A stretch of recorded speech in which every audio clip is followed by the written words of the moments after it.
Welcome, guys, to a new podcast. We're called Sneak Peek Film Talks. We're going to be talking about some up-and-coming films, and we're going to be talking about older films. We're going to be talking about everything, man. Everything film-related, everything video game-related, everything in the world, man. We're going to be talking about all kinds of things. World domination. Yeah, just the simple stuff in life. We're going to be talking to Kevin Floyd and Adam Barron. Hello. They're both really cool, and we're going to have a special guest pop in later. Okay. But why don't you introduce yourself, Adam Barron? Oh, okay. Hello, my name is Adam Barron. I do writing and voice acting on as a hobby. I also do a little bit of game coding, game design, that kind of thing. Yeah, that's it. Nice. Kevin Floyd, why don't you introduce yourself, brother? Introduce. Hi, my name is Kevin Floyd. I make posters for Luke under slave labor, and I am going to college for advertising. Yeah, I especially love 80s films and special effects. Nice. That is great. That was a much better and more to the point introduction than I managed, which is very not good because I said I'm into writing and I could not form a good sentence. So great track record so far. A little scary. At least my excuse is that you're studying advertising, so you're better at pitching yourself. That's my excuse. I haven't started a single class yet. I'm only good with words when I have a lot of time to write them. So did we introduce everybody? Yes. Yeah, well, Luke, you didn't really introduce yourself. Oh. Well, my name's Luke Evans. I'm a film director. I've made some little small project called Local Hero. You might have heard about it in the back of a diner or something.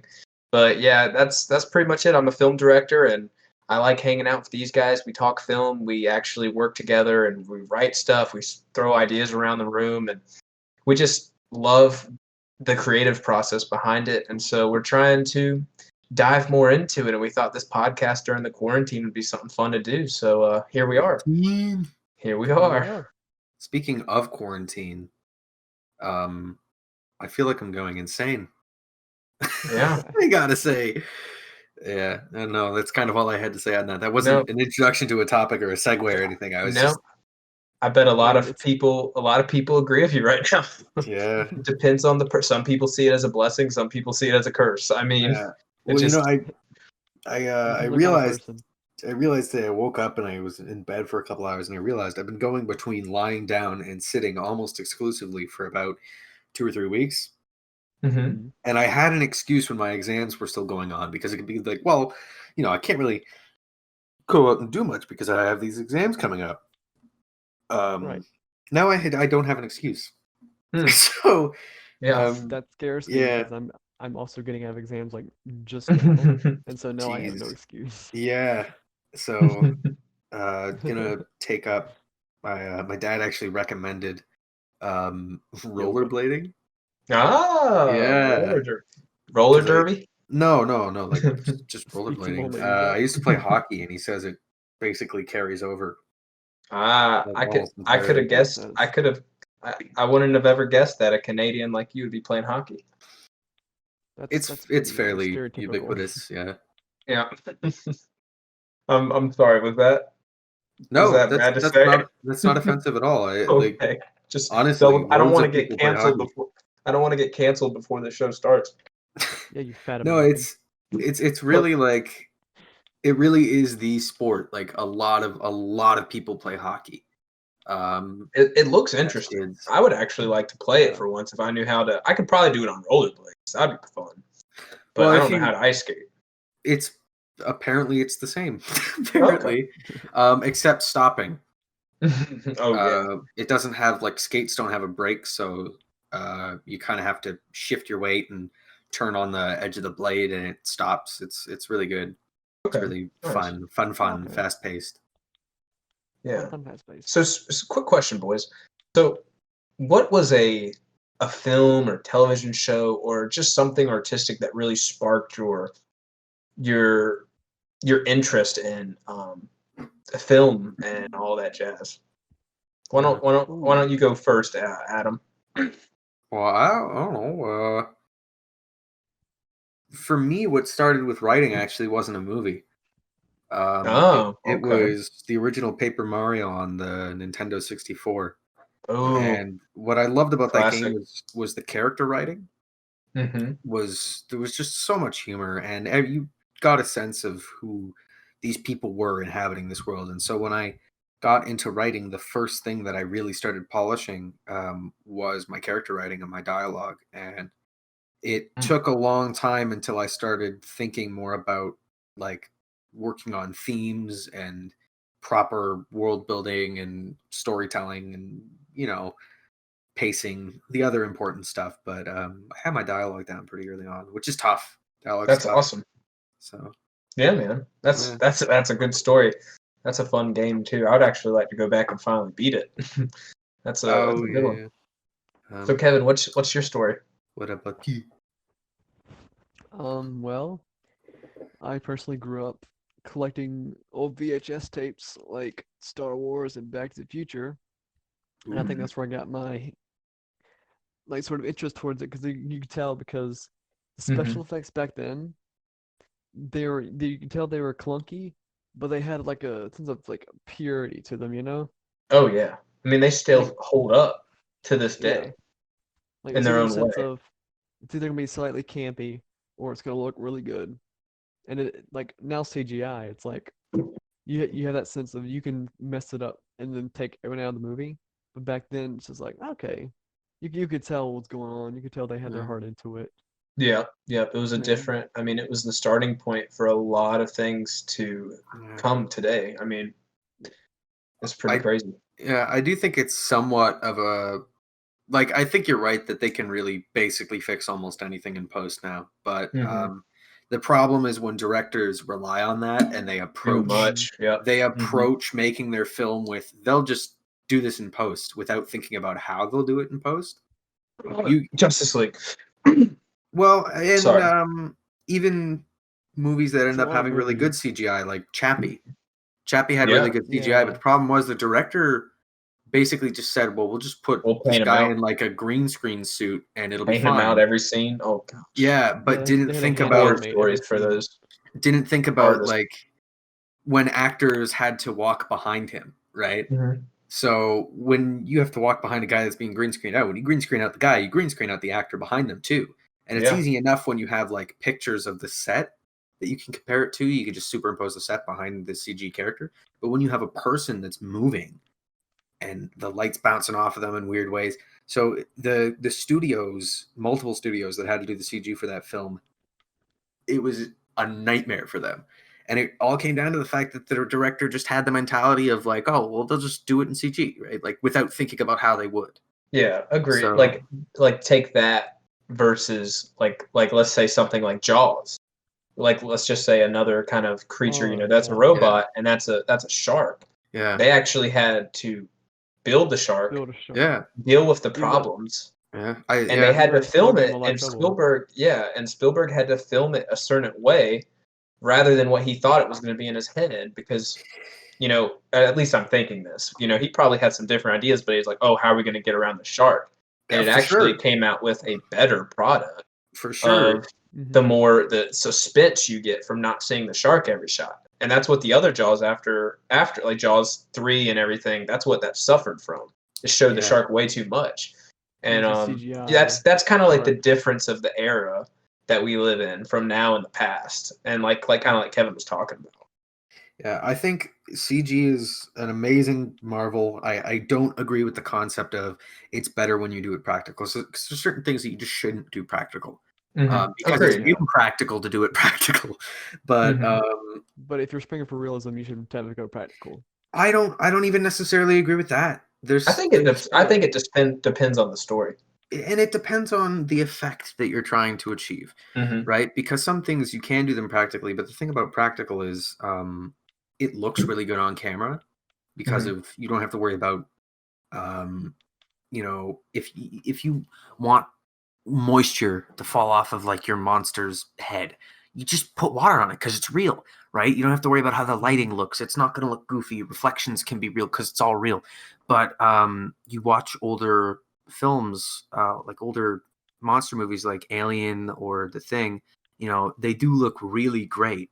But one of the problems that comes with practical is because you're doing all these props and these effects, it tends to move a little clunky.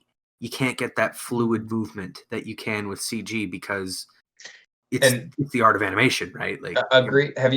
I think that brings up a good point, right, when you're talking about, like, I think a mixture of, have you seen, there's some movies that mix them together and it ends up really good. I mean, the recent thing I've seen is like Mandalorian.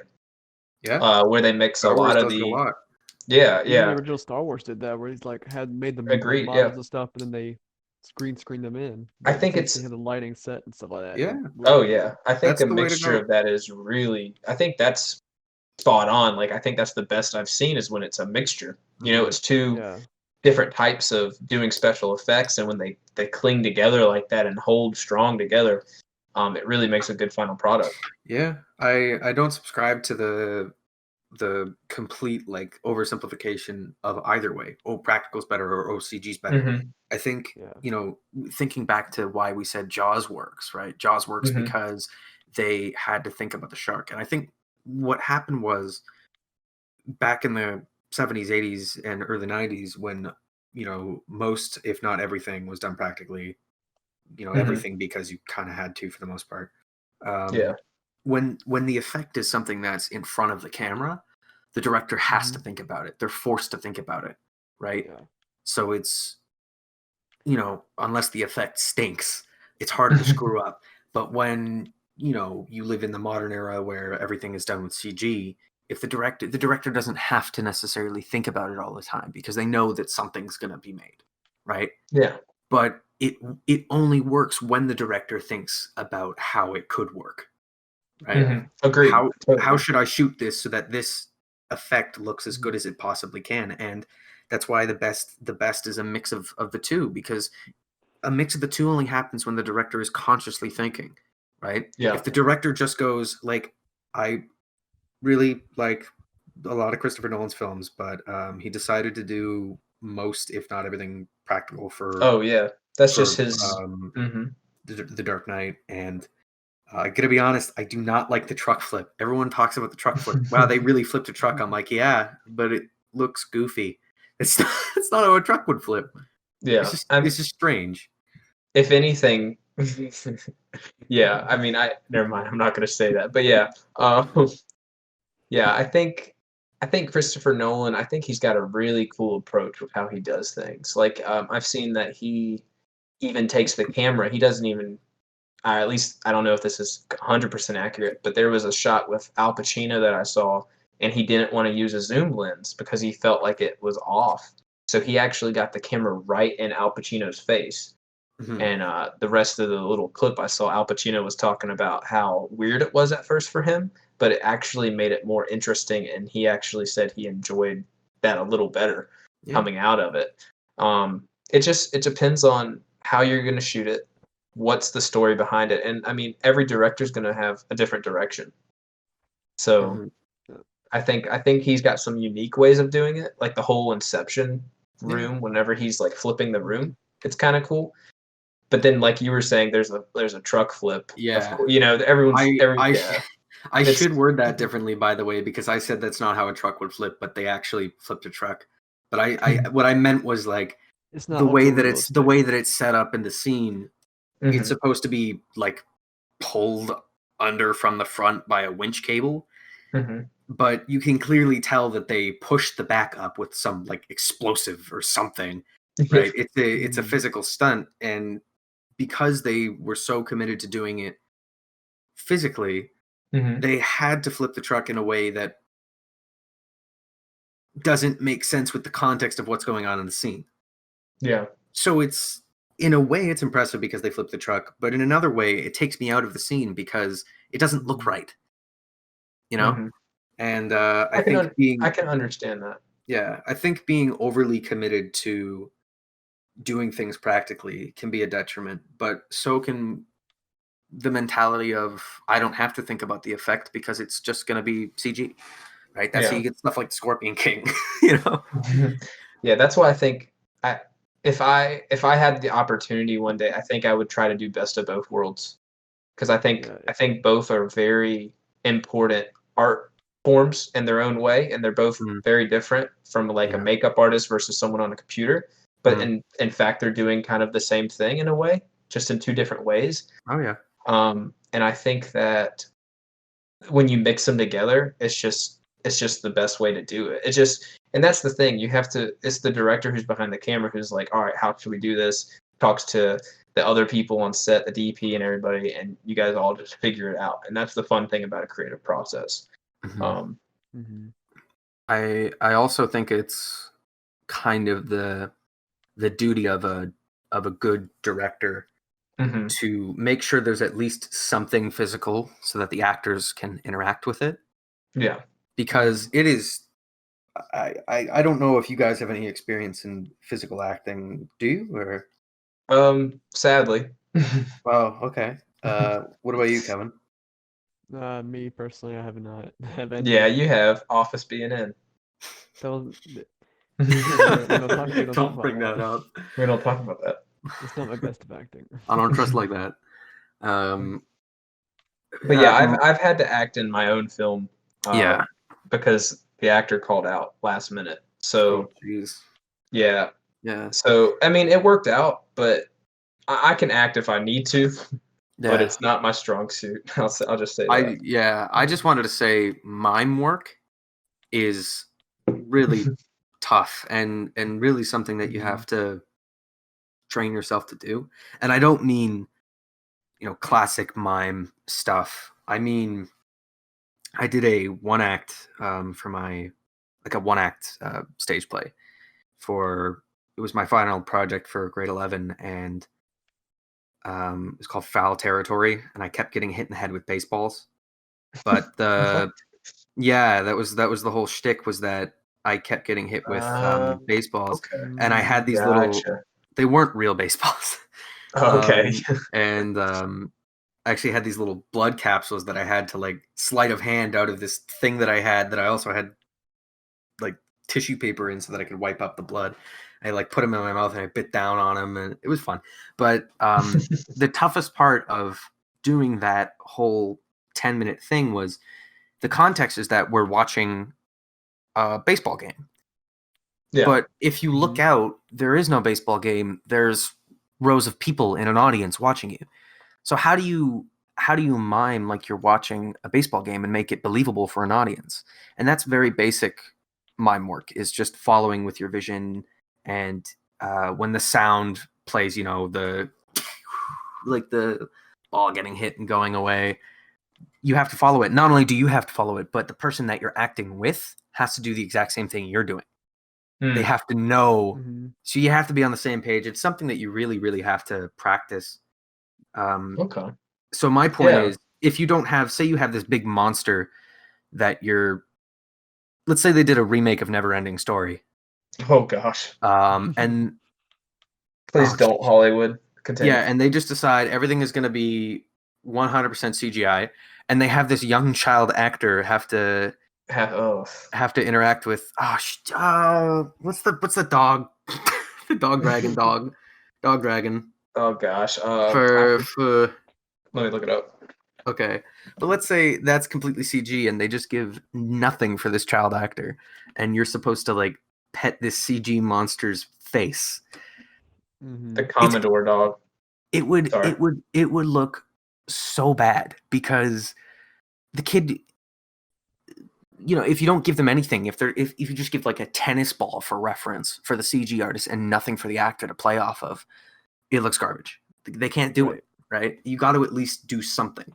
Like that's what I've seen a lot of these movies doing now or in TV shows. I was actually watching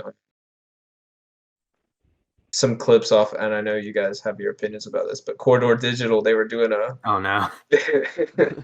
uh, visual effects React, I think, video, and they were talking about there's Right. this show called, I think, Dark Morals or something. It's like an HBO show. Oh, Hmm. I've seen. I know what you're talking about. They Yeah, use like actual hand coordinated puppets in order to represent the yeah, animals. They're yeah. CGI later. Yep. And so they actually had the kid, the girl from Logan's in it, and X-23, I think, or whatever. But that might be wrong. But the girl from Logan, she's in it, and she actually gets to interact with her little animal because everyone has like an animal that's their kind of like soul attachment kind of thing. I don't know everything about it, but she Got it. actually gets to work with that little puppet and have a reaction with it. Yeah. So it's not up to the imagination, like where are my eyes looking, what's it doing? And I mean, that's what we see kind of in the early 2000s with some of our movies. Like they would have a CGI character and they would have to guess where that character is. Mhm. And some movies do it great. I mean, like Who Framed Roger Rabbit versus like another movie. Spit one out at me, guys. Uh. I don't know what Uh. didn't do it or when that did do it. That didn't do it. The I just Woody have. Woodpecker film. I mean, like we're talking about. Basically, what I'm getting at is like, Yogi Bear. oh, Just trying to think of like yeah. Scooby Doo. Oh, don't even. I Early love 2000s Scooby Scooby Doo. Doo. Fun movie to watch, but As a kid, I didn't see. Yeah, I get what you're saying. how about Spy Kids 3? How about that one? Okay, Spy. I love those Yeah. guys. I'm just gonna say, like, I had to get him off Scooby Doo because I cannot trash talk Scooby Doo. I like at all. Like, I would feel horrible if I did. But Spy Kids is kind of another one, but I understand that, so we'll talk Spy Kids. But yeah, Spy Kids. I mean, they pretty much that's like an example of them using full like CGI. I mean, they didn't have Too much. like remember that scene where those bouncy little things whenever he went into the game, like Spy Kids 3D, he went into Yeah. the game, there's like these tadpoles or something like that Yeah. bouncing up and Oh down. He's my like looking all over the place. Would you rather have a kid just looking around all over the place, having the visual effects artist having to like go in and make stuff up kind of get where he's looking a little bit, or would you rather have a kid looking at a puppet or a little animal that they can get reference of and have like a better acting experience with and Yeah. also a better result. And so that's kind of where I was getting at. I was just kind of Mhm. Yeah. referencing the two. Yeah, and it goes beyond child actors because we've been referencing child actors, and it definitely Yeah. does help because I But mean even I don't want to Spy dog on Kids child 3, actors. Sorry. the Spy Kids 3, it's still the same with the adults because you have the final Yeah. battle scene with the Yeah. adults. They're all looking up, but they're all looking up in the same direction. Oh yeah, Yeah. But you can tell it's that's all true. green screen in. Yeah. Yeah. So there are certain things where, you get better at that mime acting and And and it the also staging comes, and yeah. that. But it's still I think any director would agree that if you give your actors something to play off of, they will always give a more natural performance Totally agree. Yeah, as it opposed just to depends. nothing, right? It depends on the direction. I mean, Mhm. it depends on the reference and the direction and everything, how you're shooting. I mean, that's just the fun part of the creative process. How are you guys all going to work together to do this? Mhm. What's the best result we can get? Yeah. And I think we've seen movies return quite a lot to practical in recent years, Mm-hmm. to at least some Yeah. practical, right? Because there's certain stories you can't tell either Infinity War or Endgame practically. It just wouldn't work, right? Yeah. But right? It part 1 and 2, they tried to do a bunch of stuff practically, and they would just do CG touch-ups. Like the when he comes out of the fridge, that was a Mhm. real contortionist, and they just kind of touched it up a little bit to Oh, make it. really? Yeah, it was a Okay. real contortionist. That's cool. And you can I didn't imagine know being that. the kids in that scene and seeing this guy actually come out of this fridge, right?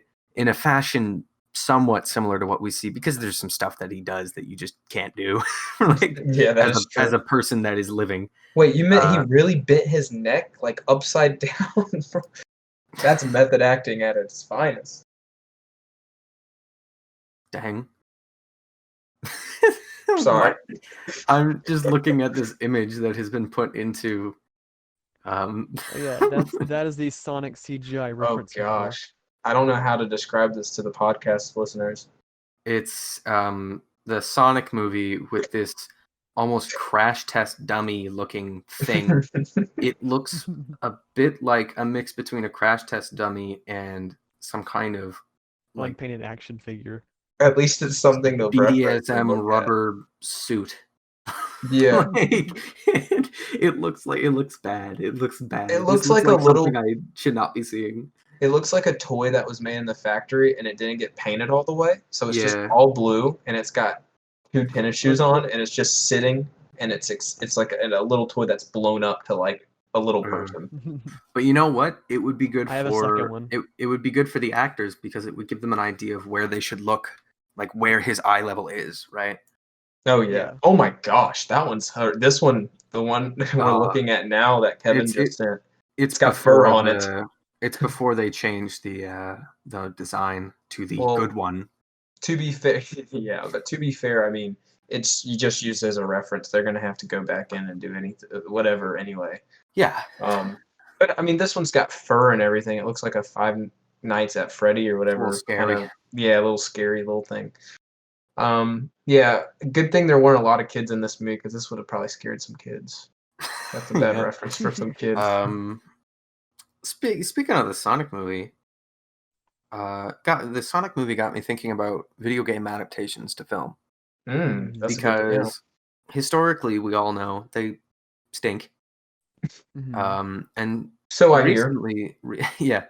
recently with Sonic and Detective Pikachu, and I didn't see Detective Pikachu, but everyone said it was good, so I'm just gonna assume it's good. But I did see Yeah. Sonic, and was it good?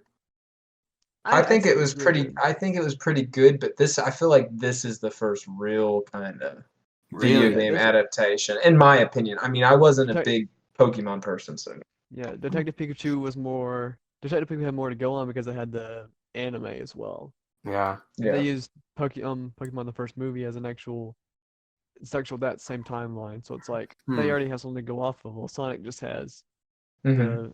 the cutscenes. Well, and this is what I wanted to talk about was I think Sonic went about it the correct way. Every time Yeah. they try to make a video game movie, they try to turn the story of the video game into the movie. You see Okay.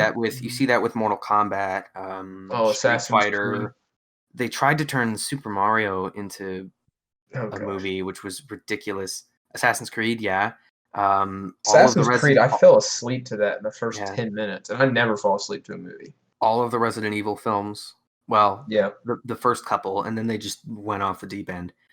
Mhm. Historical Mhm. Tomb Raider. Tomb Raider was basically just a recreation of the reboot. It was Mhm. it was Yeah. basically just the cutscenes from that turned into a movie, which is ridiculous. So I hope know- they do Uncharted right, though. Sorry, that made me think of Uncharted, but yeah, oh gosh, that needs to be a great. I want Yeah. that one to be a. I feel like they've been going about it the wrong way. Historically, they've been when they Mhm. approach a video game movie, they try to take actually literally translate like they would for a book, right? Mhm. Take the source material and turn it into a movie. But the thing about But you game can't do stories is that. that game stories are made to either fit a very simple premise, just provide the some gameplay. context, 100%. or 100%. if it's something that has more substance like an RPG, right? It's meant to play out over several hours, if not dozens of hours, and you just can't condense it without losing what made it work. So I think Mhm. Sonic went about it in a different way. They Yep. looked at the Mhm. concept of it's a fast hedgehog who fight a big bad man with mustache, and With that an was egg sack. basically what they took. And then they took some flair. They took like Mushroom Hill Zone and Green Hill Zone and Yeah, they made it its some own references. thing. Yeah. Yeah, but they went off the concept rather than going off of the actual story. Yeah, I think that was a great point.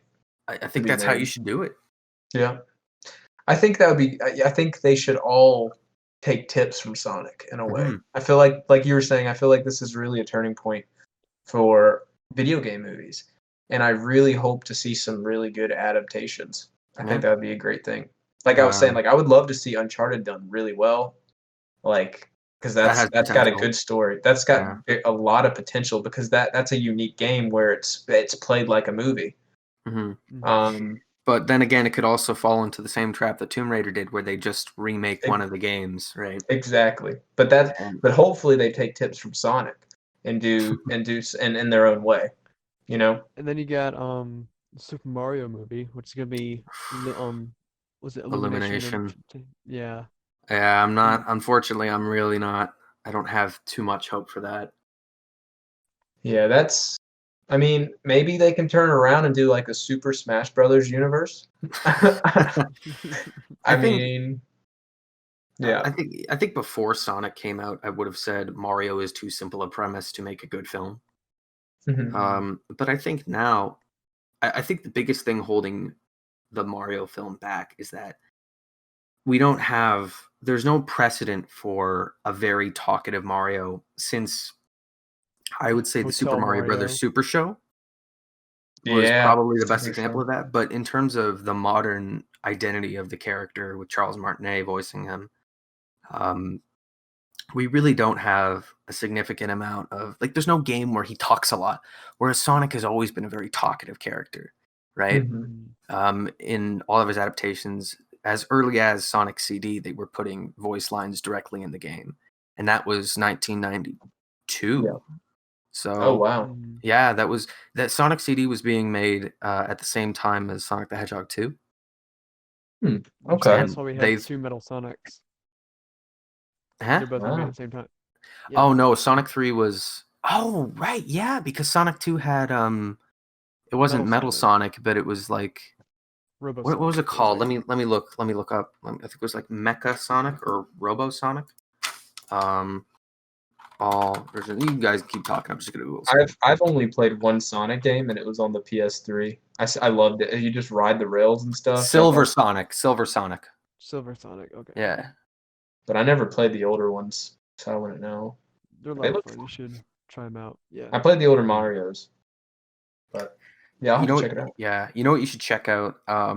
If you're not sure about which one to get, I would say Sonic Mania Okay. That's a good because one. I've heard that one before. it's like a greatest hits and it's a modern game and it's probably the best Sonic game out there. I would Yeah. say.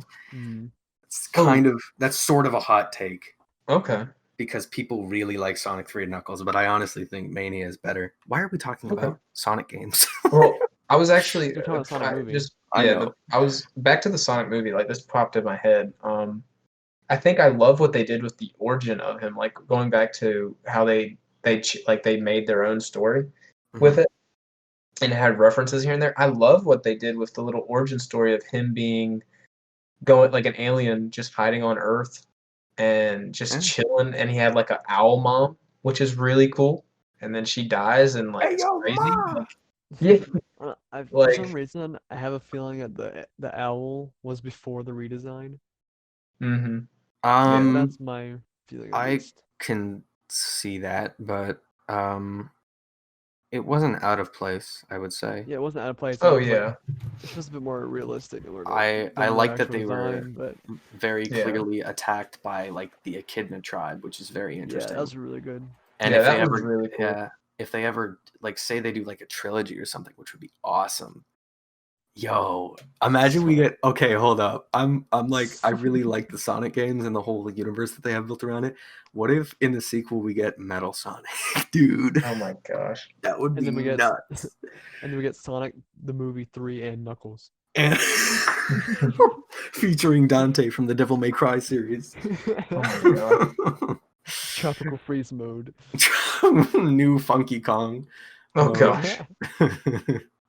But I think what they did with the origin of Sonic is like they took this video game character that everyone knows, and from my knowledge, me and Kevin went and saw Sonic together, and we talked afterwards because I Oh, thought cool. as a filmmaker, I was like, oh, okay, they must have taken that from the video game or something. No. And then Kevin's like, no, that we know nothing. We've never seen that owl. We've never seen this, and I was like, oh wow. We've So they never kind seen of that like, owl. yeah, like we've If what? Yeah, yeah, if it was like taken from anything, it would have been.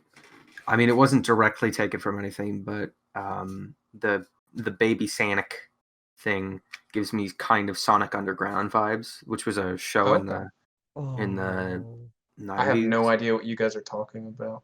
Do you know about When it, Sonic Underground? Basically, Okay, do I need to No, I do explain? not.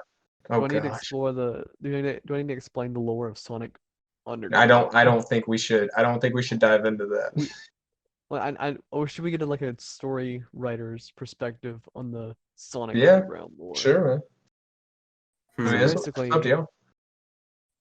Sonic Underground is the story of Sonic. He has two siblings. One's green and one's pink, and they're Yeah. all children of a queen. The queen, I can't remember if she disappears or gets killed, I think she and then gets Robotnik kidnapped. takes over. Oh yeah, she might gets kidnapped, and then basically they use musical instruments to fight a rebellion against Dr. Robotnik. Yeah, it's like a weird punk rock band that they're in that they use to fight in the resistance. And then while that show was going on, there was a much better Sonic show going on. You know, Blue Streak speeds by. Okay. Yeah. Well, That's that's not what it great. was Well, called. That's just the first line in the intro. Yeah. Well, the thing I was saying about the owl is like I think it's really unique how the filmmakers and the writers like took and made an origin story like they would with like when they write a random story that's not about a certain character. So they Yeah. took it and made a good story with a popular video game character, and it worked. Yeah. So that's kind of where I was getting with that. I thought that was really cool. Um, all I can think of is now is that one episode of Sonic Underground has a foot fetish in it, and I cannot get it out of my head. excuse me? I I don't never wanna actually know. saw much of that show. I did see quite a bit of like just the Sonic the Hedgehog TV show with like Sally Acorn and Antoine, that kind of Of thing. course, yes. Yeah. That's the quintessential one. And then if you're, on some hard drugs, Adventures of Sonic the Hedgehog is the way to go. Oh gosh, don't do drugs.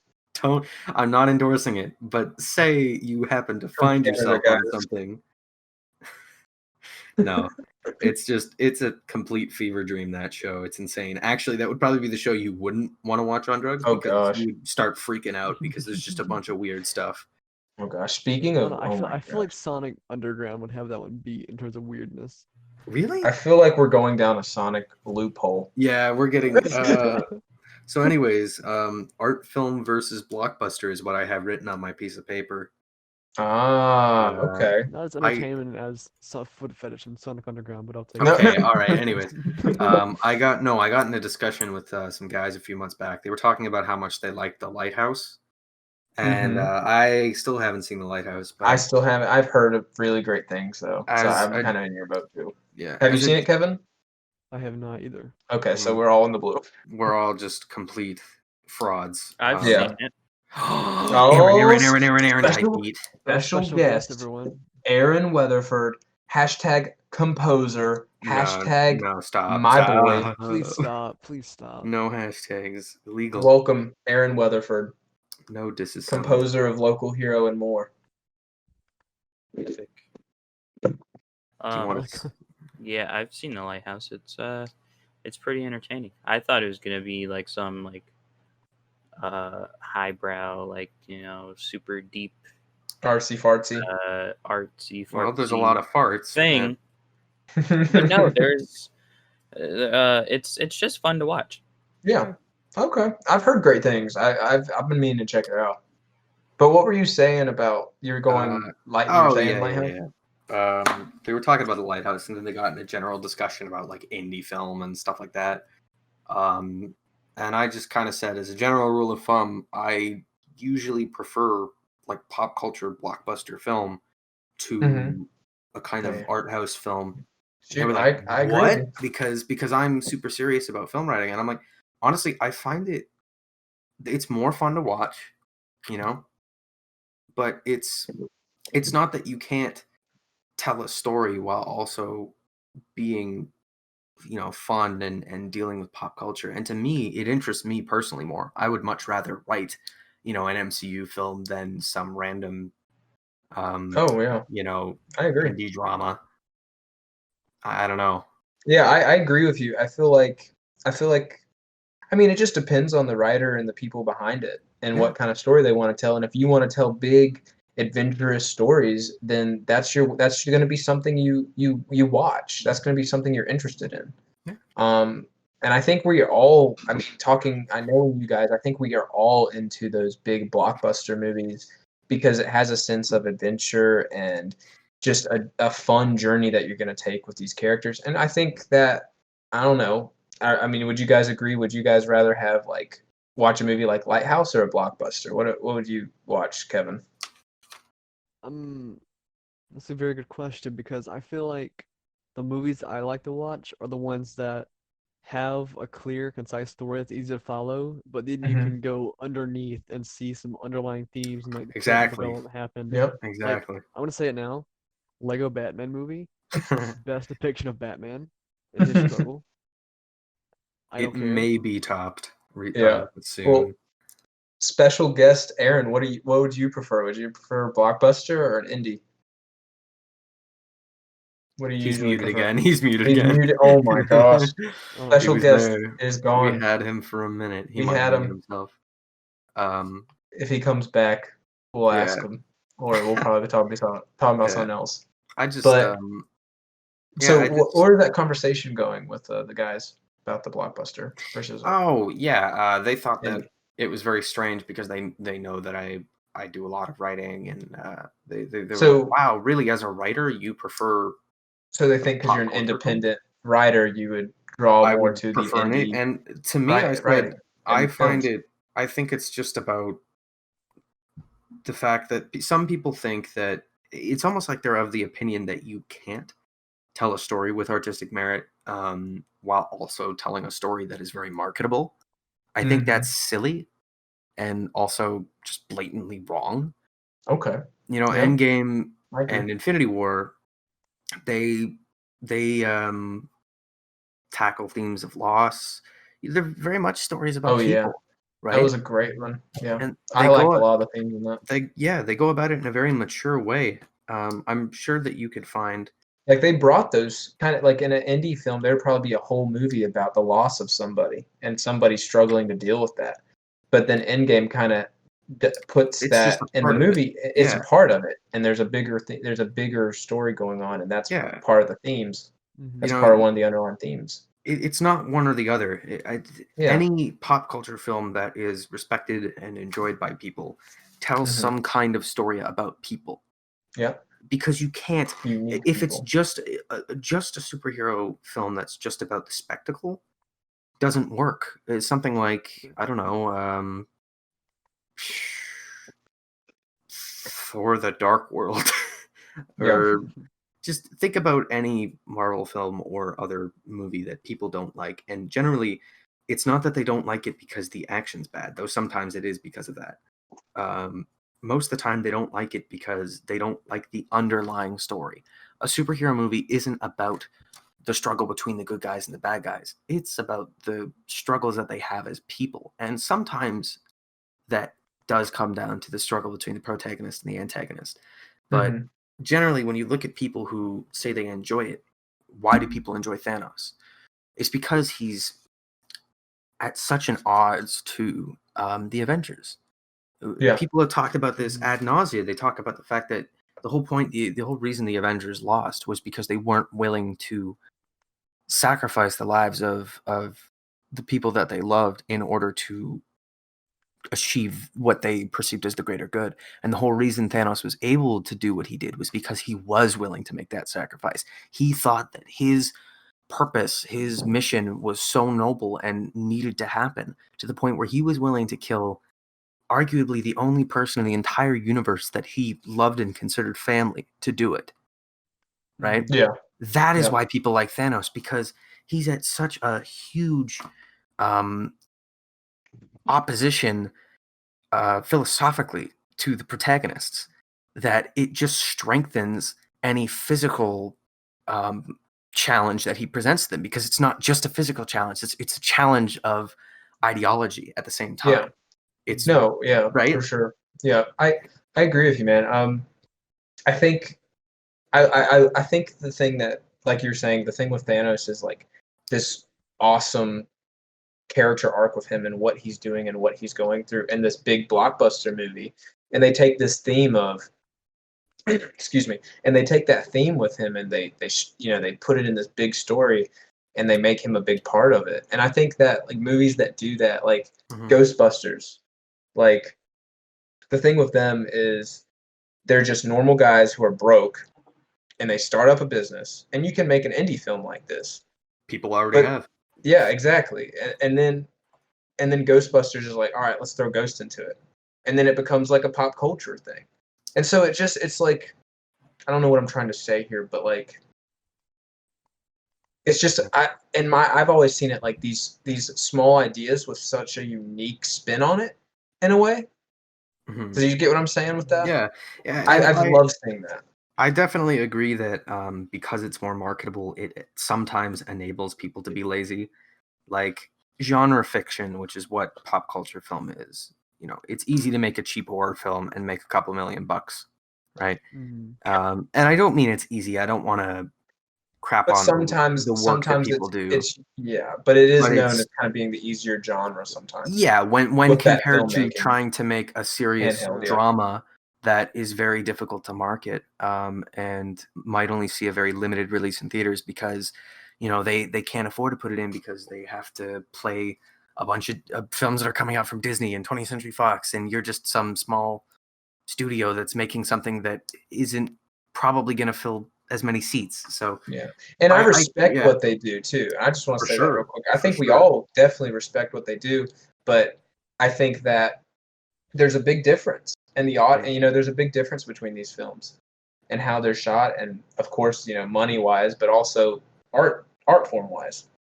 And Mhm. we're just kind of talking about the difference. But I see that Aaron's unmuted. I just wanted to say that Yes. real quick. Aaron, Mhm. Yes. are you What? there? Yes. My boy. Uh-huh. Would you rather Turn off this music. Hold on. do Okay. you, What? do you prefer blockbusters or indie films? Blockbusters. Okay, so I think everyone's kind of We're all in blockbusters. agreement. Not because I have any sort of disdain towards indie films. It's Yep. just that a lot of times I personally feel a lot of times indie films. I'm not trying to sum up all indie films. Just saying in general, indie films are more of a chore to watch for me. A bad I indie film agree. is. I feel like Because sometimes, it's a lot of times they're a lot more serious. They have but it a feels lot like it's from more. the They have same a lot company more in a to. way sometimes. They have a lot more to say as far as like, what the underlying meaning is and all of that. Yeah, like And some by the type of time I'm done watching political. it, I just feel super drained, and I'm like, and not in a good way where I've had a good time watching it. And it was such a good movie that I'm just like, it's more Wow. like Ugh. I'm tired, and I'm like, ugh, I just that made me feel like shit, Mhm. Yeah, and I agree with you. And there's some blockbusters that like some crappy blockbusters that can be like that too. Mhm. Yeah. That can drain you. And so it's like a two-way street. But I get what you're saying. I feel like you're kind of saying, and correct me if I'm wrong, but like sometimes it feels like there's some indie films that feel like they're pumped out, like same kind of like a Hallmark movie. Some of the Right. same kind of And a stuff. lot of them are the Seems same, like yeah. it seems like it's Or a kind lot of of by them the feel same the person. same. Exactly. At least the ones I've seen. I'm sure there's some great ones out there. Oh yeah, It's just not my for sure. cup of tea. I think And also career-wise, mainstream blockbusters is where I want to end up. Mhm. That's Oh where yeah. my head goes whenever I think, what do I want to be in the future? I want to be there in that market, and I don't want to And be, you know, why is it that you want to be as a composer? Why is it that you want to be in that era rather than an indie film? Why would you want to score a blockbuster? well, they're more fun to score. I say that. But I feel like they're the type of stories that I want to tell as a storyteller. I want to tell 100% agree. stories that I agree with you. I want to tell stories that have big giant spectacle and that make people go wow, and stuff like Endgame where it's like you watch it and you're just sitting there and your mind is constantly Because but at you've the same attached time it to these has that big characters that have been at the around. same time it has that it has that Yep. emotion and it has that intimacy that you would get out of an indie film. Oh yeah. Now that's not to say I wouldn't mind scoring an indie film. I have before. And they can be fun too. And it Yeah, all I would depends on say the story at the end of the day. Yeah, right. Um, It's yeah. We It- should I- also keep in mind that indie film isn't necessarily a genre. Technically, every film you've scored is an indie film. Oh yeah. It just Yeah. I feel like as a it's not a as a genre. It's just cultural like as a cultural thing, we think of indie Yeah. films. We think of movies like I don't know, we think of smaller, Yeah, smaller, little less low budget, spectacle. Mhm. I get that. like Juno or whatever, where that girl's pregnant or something, like stuff like that. I Like, kind of feel yeah. where they have these big Jojo kind Rabbit. of Let's take Jojo Rabbit for example. Jojo Rabbit. no, I'm that's just got saying. No, some I'm money saying. behind No, it. I'm saying. Listen, Jojo Rabbit has a huge director behind it, Taika Waititi, has a huge composer behind it, has several big name actors in it. Mm-hmm. But because of the type of story it is and the type of movie it is, a lot of people would consider that an indie film. Not Because necessarily of what they because as a not culture necessarily thinking about yeah, indie film. not Okay. necessarily because of the Money. not considering the budget and the people that are behind it, So but yeah. just considering the type of movie it is and the type of story it is, they would consider it an indie film, even though technically it's not.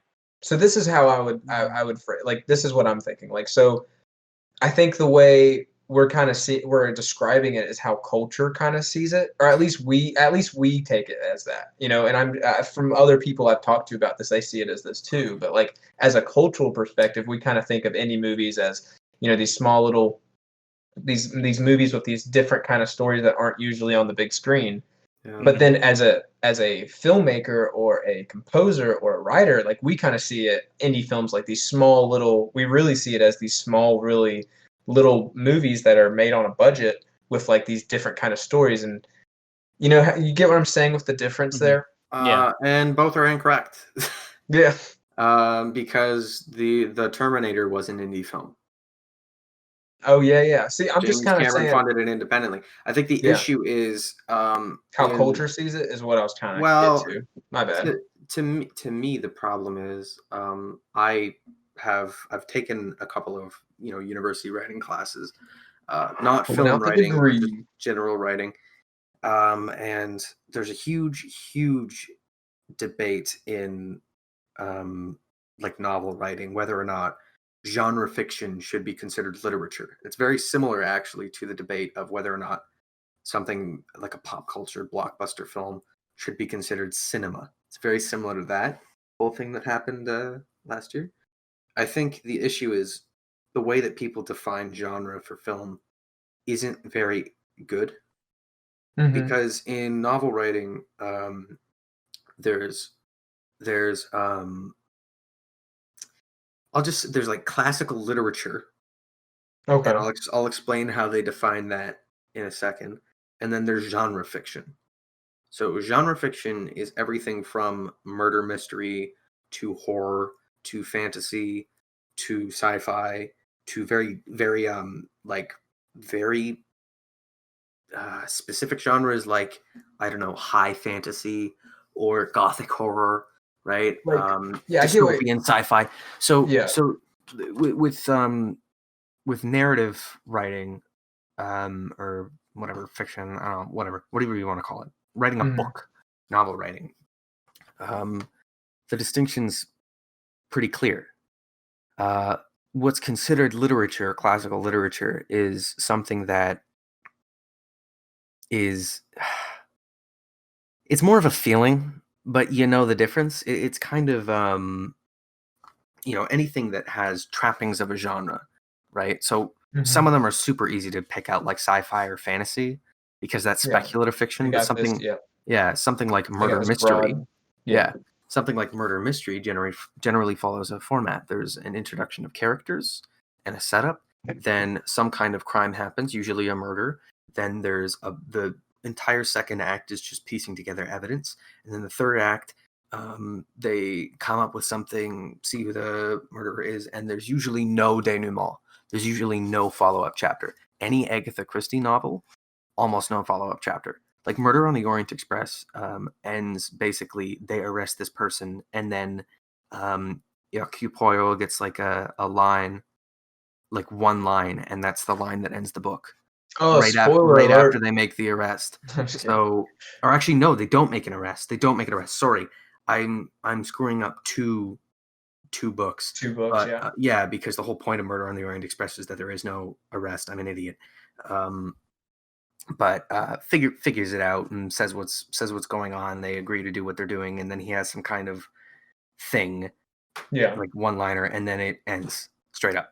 Yeah. And a lot of murder mysteries are like that. So what do? You make a genre murder mystery, and you don't consider it classical literature, because if you want to write a murder mystery novel, you structure it like that.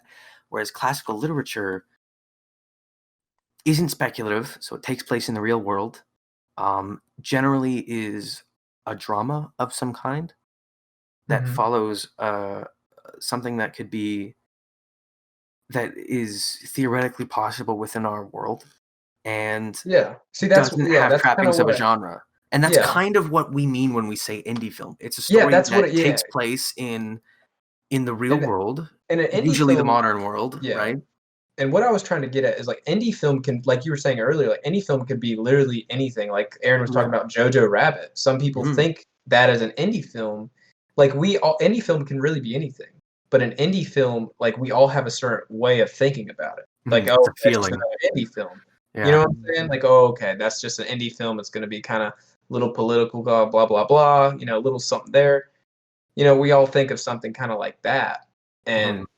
and not everybody, but some people. That's kind of what we classify it as. But like you were saying, Yeah. it can be anything. Yeah, because some indie films very easily fit into genre. Terminator is easily a And the way dystopian they sci-fi time travel film, right? and the way they filmed that's really cool. They didn't Mhm. have a lot of permits, so they were like quick.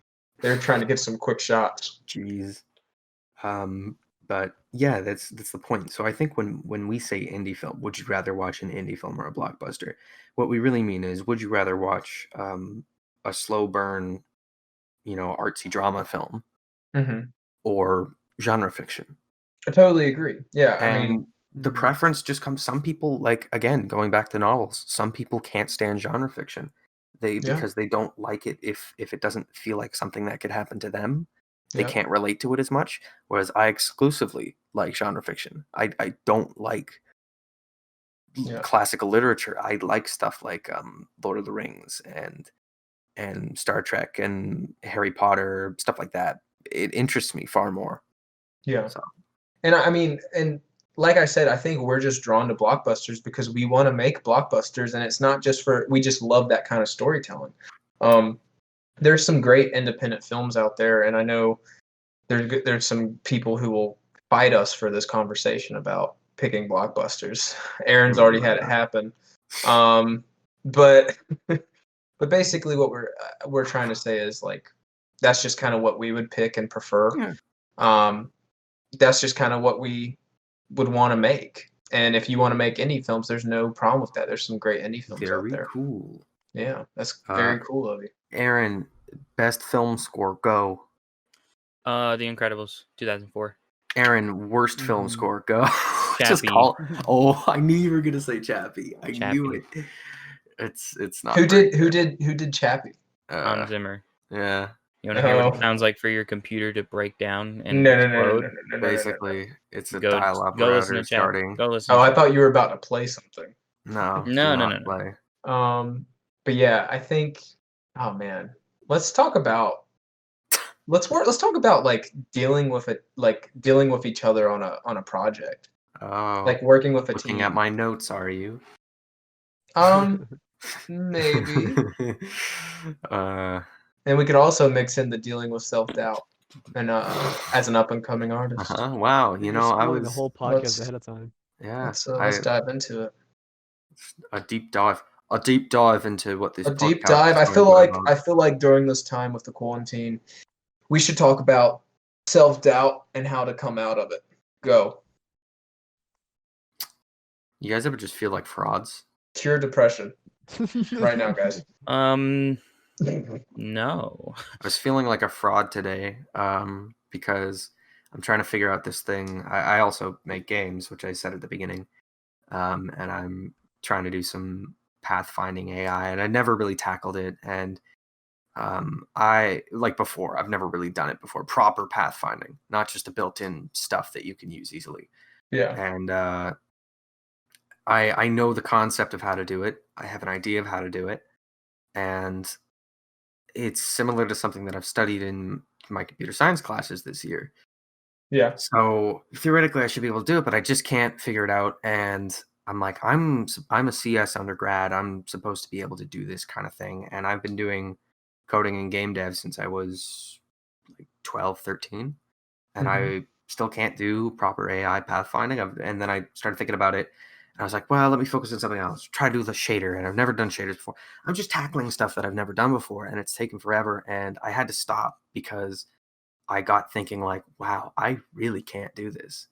And I had Yeah. to stop because I was like, nope, that's not a good Oh, mindset to have. Yeah. I mean, I feel like, and I might be speaking just for me right now, and I am, but I mean, this might speak for a lot of people in the room, but that's just, I mean, everyone's kind of had that feeling of, hey, why am I here? How am I here? Like I've had that on Local Hero. Like I actually saved up my money, put a bunch of people in a room, and I'm like, oh gosh, everyone's asking me questions I don't have the answer to, and I'm like trying to figure it out and make it up on the spot. And that's just like the big creative process part, and you're always going to have that self-doubt. And you know, and that's the best way to get into it is like literally just keep trying. Yeah. Um, Aaron, Kevin, I fake it till you make it. So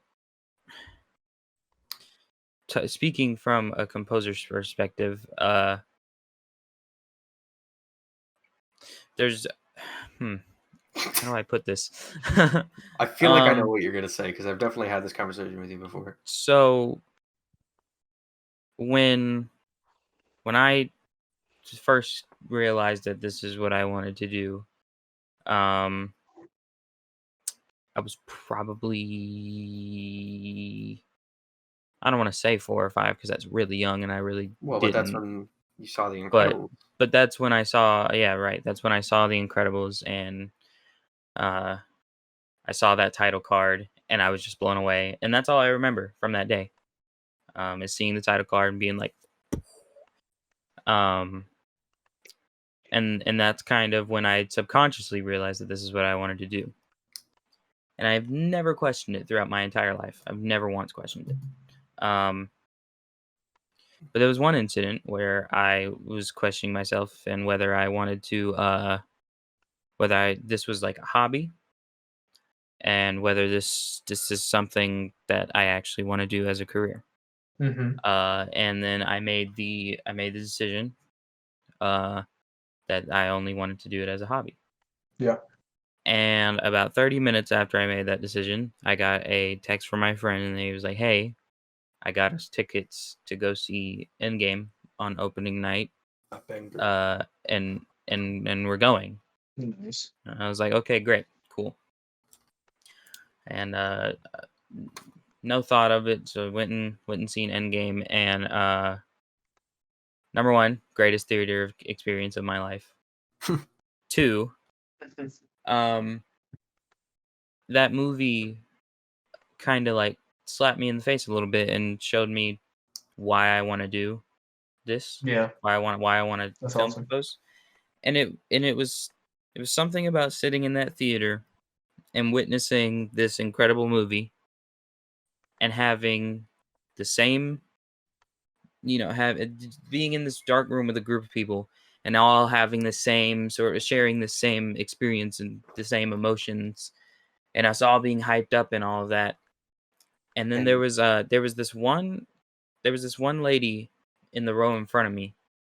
And after the assemble part, she's going along with the movie. She started going dun, dun, dun, dun, dun. And that was what did it. I was like, That's awesome. yep. I was like, this is definitely why I want to do this for this right here. Also, Endgame score is just Endgame score is great as well. Other point, Endgame score is great. So that's kind of how that ended up happening, and So inspiration got you really good. yeah, and so now I've kind of, there are other ways that I kind of deal with self-doubt. I don't really have it much. It's more when I get burnt out I learn how to deal with it. Yeah. So right now, I write prominently orchestral stuff because I write film scores. But right now, I'm actually slowly starting to build this album that I'm working on, and you can ask Adam. For the past like couple days, 2 or 3 days, I've been churning out some pretty weird stuff. It's been some pretty cool Um, stuff too. He made me an and alarm clock thing. and a couple of them were memes, but but the other few bits and pieces that I've shown have been concepts for this album that I want to do, and uh, you know, it's totally different from my film score stuff, and it's based around just like letting go and just like going crazy and like just doing whatever you want. Go stupid. Branching out. Go Kind crazy. of branching out in a way. Yeah, it's me sort of branching out and letting go of things that I don't need to worry about and just kind of just living life. You know what I'm saying? Yeah, Uh, for sure. it's a lot of feel good music. It's a lot of music that'll make you feel better. A lot of music that can get you sort of up and moving, all that type of stuff. Yeah. But the point of all Okay. that is that when I get sort of burnt out, or when I need a break, or sometimes even when I'm feeling self-doubt, I just go do something that I either don't do often or I've never done before. And a lot of the stuff that's gonna be on this album is gonna be music fused with other genres of music that I've never touched before, and it's really Something exciting new. and That's really awesome. really refreshing. And it's stuff that I can apply to my film scoring stuff whenever I start getting back to that more prominently. Yeah. So I would say if practice. you ever like have self-doubt, or if you ever get burnt out on what you're doing, go do something you've never done before. Go like refresh yourself. Go Nice. try whether it's within your realm, like both of these things that I do now are in music writing. Let's say Gotcha. you just do writing, or you do directing, or whatever. It can be within that realm, or it can be completely outside of that realm. Just go do something you've never done before, and I'm telling you right now, it will totally just refresh you, and you'll have like a whole new perspective on it. you have a whole new perspective, and it'll be like a breath of fresh air. That's great. That's a great advice right there. Good advice. Kevin, what do you think? Weigh in on the subject. I don't feel comfortable anymore. Yeah, that did feel Sorry. very weird. Weigh in on the subject, man. What do you think? Yeah, how do you deal with feeling like a fraud and self-doubt if you've ever had those feelings? Well, mostly what I do is make it's either making a design or making a video. It all comes down to like midway through the process, I'm looking at it, I'm like, this is not what I want it to be. I feel you, brother.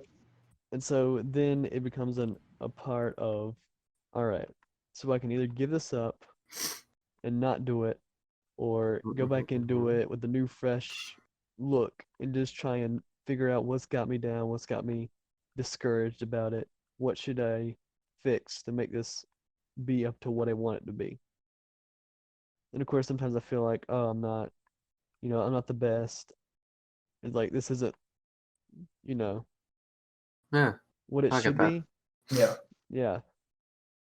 I totally agree with you there. I mean, we've both been filmmakers, and we both are Right. filmmakers. And Yeah. I totally like Kevin's answer is my answer right there. Like I've been there. Like it sucks. It really sucks. And then it's also good. And this is my experience of Kevin coming, and we've worked on some stuff together in high school, and kind of Kevin encouraging me, and hopefully I encourage Kevin in some way. But having a team there and having somebody with the creative process also helps. I think the thing that enables that kind of mindset is, it's really easy to fall into it because you look around at what other people have done, right? You go on message boards, either people talking about, for me, with the video game thing, if I go on, forums, subreddits of people talking about their indie game design, nobody posts unless they're looking for help. Like, how do I solve this issue? nobody posts their super, super crazy early stuff that they don't want to post, right? Mm-hmm. They Mhm. post the stuff that they're proud of. Yeah. You know, when you put out a game demo, for the most part, people who do that, it's something that's very polished. When you put out a film, hopefully it's something that's polished. So you look around at your peers, you're only seeing their finished products. You're not seeing the 20 million mistakes that they made in the process of getting there. Yeah, You're just seeing the you're finished not stuff. seeing them locked in a room Yeah. dealing with all their flaws and all Yeah. the flaws in the film or a game. It's also really easy to compare yourself to someone that you're just not on the level of. Yeah. Either by physical limitations, like for me being a solo game dev, right, or Mhm. being a hobbyist filmmaker in some ways.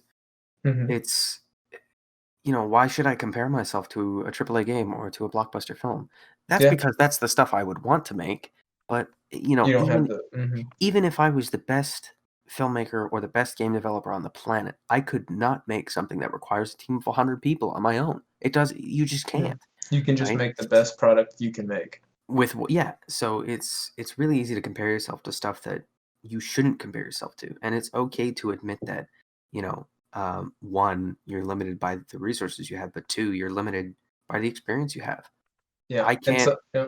there's And stuff that I sometimes that can't do will because I help just you don't in know your how. advantage. That will give you an advantage sometimes, It honestly depending on what you yeah. it gives you an advantage all the time, because if Yeah. you can look at yourself and without feeling bad, without being disappointed, look at yourself objectively and go, what am I capable of?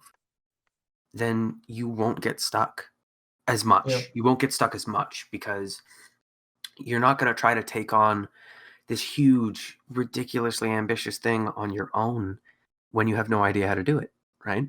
Yeah. You're going to take on something that maybe there's stuff that you don't understand, but you think about it and you go, I think I can do that, Mhm. right? It's And then okay it's to acknowledge your limitations. and then it's great to have your buddies behind you going, "That's awesome." And maybe let's talk about this scene a little bit. It's also that having a team behind you, and it's not just, and they don't have to be working with you, but if they Mhm. can, that's awesome. Yeah. But just Yeah. having a little hype man behind you also will help you get out of self-doubt a little Yeah. bit. And reality checks Yeah. are important. I Yeah, think constructive criticism too. I think your team kind of has it's like a two-way street. Your team has an obligation to give you a reality check when you need it, and you have an obligation to respect what the people around you are saying. Don't think that you know better because you're the one with the idea. 100%. Right? And don't think that you shouldn't voice very real concerns with maybe the scope of something or the way that a certain thing is being addressed, because if you think you can do something better, don't be a jerk about it. But Yeah. if you think something's not being approached the right way and you have an idea of how you can do it better, you have an Yeah. obligation to at least voice that concern, Be like, right? "Hey, And buddy, yeah, let's talk about this scene." Not, "Hey, I would do it like this, because this and that." If you could just have a good conversation and it's actually building into a mhm, good conversation, hence the word constructive criticism, yeah. rather than destructive criticism. Gosh, couldn't even talk. I I find the best way to go about it is to ask a question. Yeah, So yeah. It's because yeah. they might have a good reason. So if you go, "Hey, why are we doing this scene like this?" Right? Mhm. I'm just confused. Why are we doing this scene like this?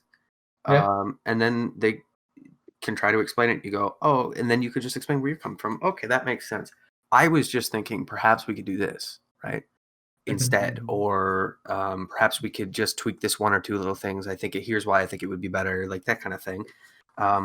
Or oftentimes, like, people assume things. I've assumed things, right? So Yeah. when someone asks you, why are you doing it like this? I had someone ask me about that about the other show I'm working on with Aaron. Mhm. Uh, Someone came in and they said, why are you doing it like this? And I went, I don't know. It's just the way I'm doing it. And because they asked that, we got in a deeper discussion about it. And eventually I changed the way I was approaching it because I realized I hadn't really thought about it. See, yeah, that's great. I That's just a great made way a to do it. decision, right? So, yeah, you got to trust the team. 100% agree. Sorry, I was chewing ice. Let's talk about that. No. Nice. No, man, I 100% agree, and honestly, I'm thankful for you guys to have a team and to talk about ideas, throw them around the room, and also have you guys there to build me up constructively and have that constructive criticism behind it too. You could be my hype man, and you could be my wing man. I don't know. I was trying to come up with something that rhymed, but basically have you there for some encouragement, but also have you there and throw some ideas around the room. Sorry, I got distracted. Aaron's sitting something. Okay, cool. But yeah, I think that's a great way to put it. Having a team has really helped me because being by myself is all for me personally. Like I get in my head too much, and I know a lot of people do. But having a team there, kind of throwing some thoughts around always and just bouncing off each other. I think that's why I love the creative process so much, and that's why we wanted to do this podcast and just kind of talk about like just fun stuff and show you guys some cool conversations. And that's the best part of the creative process. The relationships you build, the things you build from it, visually, filmmaking wise, music composing wise, posters. I mean, you guys can work together through so much. But Kevin, did you have any answers for your own self-doubt? I know you were talking about the self-doubt part. Do you have any ways you get out of it? I think he said he would just make a video, right? Well, he was kind of talking how it gets in his head. Yeah. Yeah. And he was like, "Oh, yep." Yeah, the main way I try and fight against that is if there's a feeling there that something here is wrong and I need to change this design because the design is not working and it's just not giving off the effect that I want it to. So what I'll do is I'll go back. Sometimes I'll completely scratch it. I've done that before. Oh, okay. Don't do that the day before the deadline. Yeah, for real. But most of the times it's like, okay, I feel a lot better about this. I can move forward. That's behind me, and this is looking better. And I shouldn't doubt myself as much because I was just going on the wrong path. Okay. Yeah. Yeah. I've actually done that once or twice. That's a really good way of doing it. I like your approach to it. You kind of did it a lot better. I like that idea a lot. That's a really good one, man. I think it makes you get out of your head too, in a way, and having to redo it. Sorry, Adam, what were you saying? Yeah, taking more steps from game design and what you do in coding, because again, that's the other thing I do. There's a big thing every time you do something, you like to think that it's done, right? You did it, you finished it. Yeah. Truth be told, like a feature, truth be told, when you finish a feature, you really just prototyped it because there is so much garbage that you worked into making it work that you don't necessarily need. It's really the second and the third time around that you do it that you have something resembling a final thing. Yeah. You've streamlined it. You've cut the crap. You've made it run a little bit faster. Because the first time is you figuring it out. Once you figure it out, you know how it works, so you know how you can do it better. And I think that kind of principle extends to any kind of art. The first time you try to do something, it might work, but that doesn't mean you know how to do it. That just means you're developing a model in your mind of how you should approach something like that. And it's really the second and the third times that you start to, and every subsequent time, where you improve upon it, you build upon it. And that's why these one-man armies who write, direct, edit, and produce, act, right, or make a game from scratch all on their own and release it. It's not their first rodeo.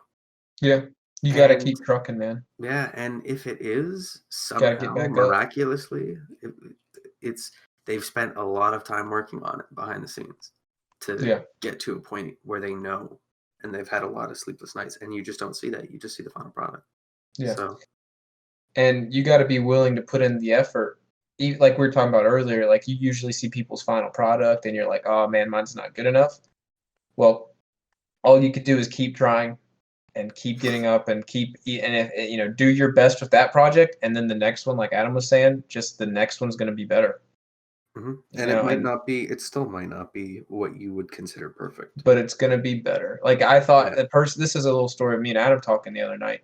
Like I made Local Hero. It was my first real short film that I put money in, and I see all the flaws, and I know other people see the flaws. It's not perfect.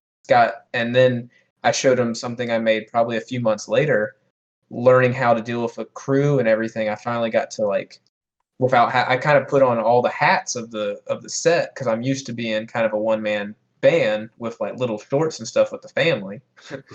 But when I went on to Local Hero, I still kind of did that. But when I went on to Pegasus, I was like, all right, I'm paying these people to do this. Let me focus on my job. That's directing. Yeah, and so Adam can do their job.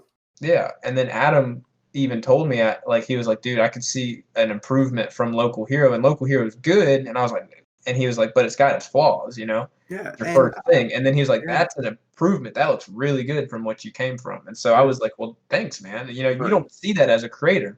The people around you will see that if you put the work and the effort into it. Yeah, they will see an improvement. And you're right. And I've seen that with Aaron too, when his scoring, for sure. For sure. I think Aaron does see it though, but that's because he looks at his old work. Yeah, and Kevin, I want to mention Kevin real quick too. Kevin used to do drawings and stuff, and he's like making freaking Instagram like artwork now. It's just crazy how people grow. I'm sorry, I didn't mean to cut you off. I just wanted to give a shout out to him too. No, that's fine. It's really strange too for me, because I've written quite a bit, but none of it has actually been produced. And I feel like that's the unfortunate thing about writing as a hobby. And maybe I'm just going at it the wrong way. Maybe I should be approaching, short film directors and machinima directors and just offering to write something for them. It's hard to get stuff made. It is. Hollywood's not looking for you. No. You're looking for them, and then and in the meantime, you kind of got to wing it on your own. And like you're talking about finding short film directors and stuff. Yeah. It's a hard business to get into, and we're all kind of dealing with that. Well, and to me, breaking in my journey and how I'm approaching it, I'm currently studying other things, so I'm not actively looking. I'm kind of writing stuff that I'm passionate about and working with small groups of people who are also passionate about it, so that we can hopefully produce it. Yeah. But it's very slow, very, very slow. It's like I told you guys, the show that I just wrapped up, finished the first season, so that's a lot. It ended up being 308 pages overall over the course of 10 episodes. So that's a good that's a lot. Roughly 5 hours of screen time. Yeah, a lot of stuff, a lot of content. That took me more time than I'm proud of to write. Yeah. I wasn't speeding along. I wasn't being consistent with it because production was taking the time. So it probably would have taken me, I don't know, like if it was like my full-time job, a couple months to write that. But the fact is, it's not your full-time job, and you still did it. So it took me years. And you still did it. That's endurance. I mean, that's building your endurance. That's not. Yeah. I mean, you got to build that junk up, man. And that's the what thing you did. is, the really tough thing from my perspective is, what do I have to show for it? Because I've written 308 pages, and not a single one of them has been actually put to screen yet. Yeah. Right. And it's kind of the unfortunate thing when you write like a novel, that is the final product. So it's much easier to be completely satisfied with that. But when you write a script, it's not the final product until somebody makes it. Yeah. So it's not that it's disheartening. It's just a little. Sometimes I think about it and I go like, oh, I finished doing this, but at the same time, I'm the only one who can really truly enjoy it, right? Yeah. Well, I can see where you're coming from. I understand that, but the best thing I would say to do is like just keep trying. until yeah. it can. Yeah, I mean I No. know that sounds cliche, but literally you have to. When you get down like that, you're like, oh, what do I have to show for it? What's going to Yeah. come from it? Like, you got to pick yourself back up and literally just keep trying, and you can keep trying to get that made while you're working on other stuff, you For know? sure. And For that's sure. what you're doing. I mean, you're coming on and working on our show, Pegasus. And so, I mean, you're doing the right thing. Thank you for validating me working on your thing. Yeah. You're doing the right thing. You made the right choice, You pal. made the right choice for real, man. Like, this is what you're supposed to do. It's in your contract. If Yeah. you want to get over it, come do this with me. Come do this with No, us. it's not about getting over it. It's just about the fact that, Keep like, trying. You keep improving yourself in a yeah, way. well, when you write screenplay, you're writing with the intention that one day it will be a visible film that people will be Yeah. able to watch in some form. Yep. And it's just a little unfortunate to me that I've written a good amount of stuff, and both stuff that I intended to make and just kind of didn't, because writing's my passion, not necessarily filmmaking. I would do it, but I don't exactly know how, and it's not something where I have a Me bunch of either. friends that I can. Well, okay, but Yeah. I'm making excuses. Point is, I haven't written anything that's become a thing, and No, I get you. it's kind of like, dang, I was just joking. I was trying to make a joke. I don't know what I'm like. I didn't know what I was doing either. We're all just here winging it, man. Yeah. And that's the fun part of it. The fun part is the journey, not the finish line. And the finish line's going to be cool, but it's not going to be as cool without the journey. It's not going to feel as validated. Speaking of the finish line, Mm. what's your experience with like finishing something? My experience? Yeah, how do you go about finishing? Okay. Well, there's a a few film? stages to finishing stuff in my book. You go through the excitement phase where you say, "Hey, everyone, thank you guys for coming out. That's a wrap on blank blank. It's been so fun." And then a few of the cast members and crew will go get something to eat, and it's like that kind of celebration part, like we did it. And then you get home, and then you look at everything you did, and you put it together, and it's a rough cut, and you're like, "Oh my gosh, I just wasted everybody's time. No. I screwed up so bad. I should have did this, should have done that." And you lock yourself in a room and you get depressed. And you don't know why you're here. Like you said, like we talked about earlier, you feel like a fraud. Mhm. Again, after being on set with all these people who know And what they're already doing. feeling like a fraud. Yeah. You feel more like a fraud. And then what ends up happening is you get something you like, and then you keep tweaking it and tweaking it. And then you show it to your friends, and that kind of pulls me out. So that's kind of like a few of the steps to finishing it. But then actually posting it and seeing people's opinions, like who've seen the final product, that's the best part. And you're gonna get some critics, and you're gonna get some people, Oh yeah. and that's just common. You're gonna get haters, and you just gotta get a tough skin about it, and it sucks, but you just gotta deal with it. But out of those haters, whenever there's a hater, there's always a praiser. Quote me on that. That's a good one, man. But basically, I mean, seeing that final result and seeing how people react to it, and like, hey, they enjoyed that story. That's the best part. You made somebody have a little escape and allowed them to dive into this story that they enjoyed.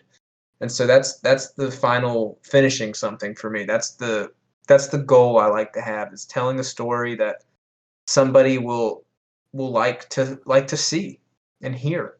They enjoyed it. Took them out of whatever crap they're going through in 2020 with all the stuff going on. Yeah. So that what's kind of you dealing with finishing a product, finishing a script. It takes a long time. Mm-hmm. Writing a script is all about juggling. Yeah. You can't let any of the plot threads, character threads, the A plot, the B plot, the C plot, you can't let any of that fall, because if that falls, you lose. You've lost it, Mm-hmm. writing a successful script is about not forgetting anything, giving everything the exact amount of time that it needs, and finding a way to make it all wrap up in a very satisfying way. So the hardest part is to end it, Yeah. just like juggling, right? You can get good at juggling, but how do you stop it? How do you break that rhythm? How do you find a way to end it that I'm comparing it to juggling, but I don't actually know how to juggle. So maybe stopping juggling is very easy, but in my mind, catching a bunch of balls when you've been throwing them around, it takes a different mindset, and it takes practice, and it takes a really good idea of how you're actually going to do it, right? Yeah. So you have to be ready to do it. You have to prepare. You have to write it down exactly how you're going to do it. And you have to be fully prepared to improvise on the spot, because sometimes you have an idea of how you're going to end it and like how you're going to set that up. And then you have another idea that you work in, and then you have another idea, and then you change that idea because you actually have a better way to do it.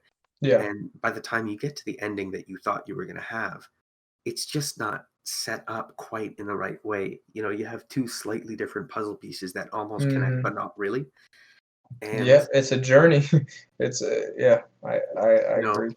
the first 3 episodes of the show I wrote in a month. Mm-hmm.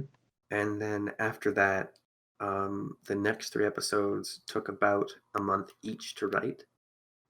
Not like a month working on it every day, but like I get what you're saying. over the I mean, course you of a have a month. life. You gotta Yeah. eat, drink, and sleep. So the first 6 episodes I did over the course of 4 months. And then that's not true. Sorry, the first not over the course of 6 months with a break in between and a major rewrite of the beginning anyways. And then the last 5 or 6 episodes each took probably about 4 months. Okay. Again, if I treated it like a job, it wouldn't have been nearly as Yeah. long. But Quick question: have you, whenever you start something, yeah. we have our vision, and I'm getting to it, but we have a vision, and we all have an idea of what it's going to be, and then It we was end an up with idea. it. But we end up with the final product, and it's different, and sometimes it's better in some aspects, and sometimes it's different. But my question is, have you, like you're talking about your show, with your show, have you ever had it be like you had it one way and then you had it completely different? That was the major rewrite. Yeah, that was the major, did you enjoy that process?